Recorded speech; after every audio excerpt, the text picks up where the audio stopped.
Hello, this is Tony Heller from RealClimateScience.com, setting the record straight about climate.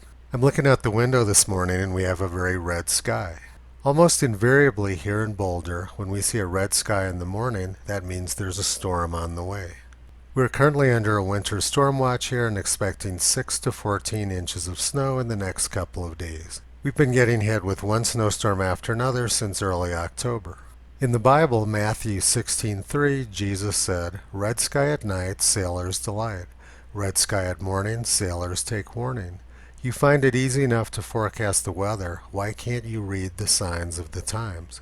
And Shakespeare said, "Like a red morn that ever yet betokened, wreck to the seamen, tempest to the field, sorrow to the shepherds, woe unto the birds, gusts and foul flaws to herdmen and to herds." It's long been understood that a red sky in the morning frequently means that a storm is approaching.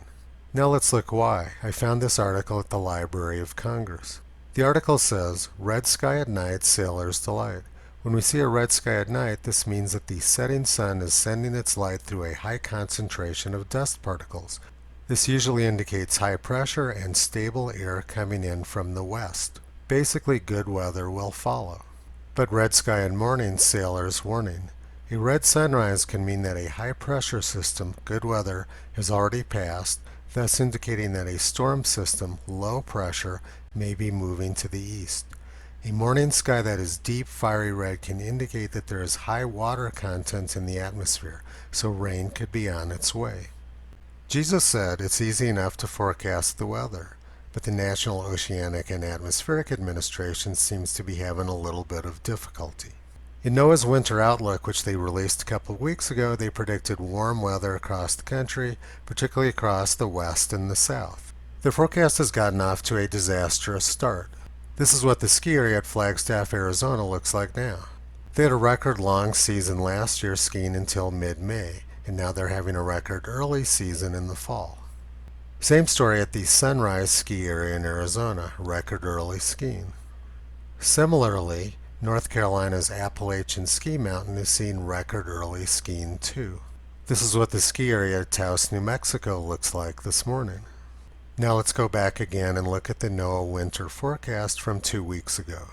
They predicted warm in Arizona, warm in New Mexico, warm in Colorado, and warm in North Carolina. All those places are seeing record early snow.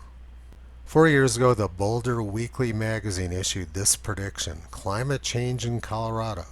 On the forecast, longer summers, shorter springs, and heat. And as you would expect, we're seeing the exact opposite of the forecast. I took this picture on the first day of summer west of Boulder. Ski season in Colorado used to be about 4 months a year, but now it's more like 8 months a year. The reason these forecasts are consistently wrong is because they're based on superstition about carbon dioxide rather than science. Climate alarmists have a disastrous record of making predictions. But one prediction I can make with 100% probability of success is that at 11 o'clock this morning, lots of people in Colorado will be home watching television, and that it will be a good time for me to go out on a bike ride and do some photography, which I'll post later. In the meantime, happy trails and enjoy the snow. Visit Toto on the web at RealClimateScience.com. He's been pulling back the curtain on junk science and propaganda for a long time.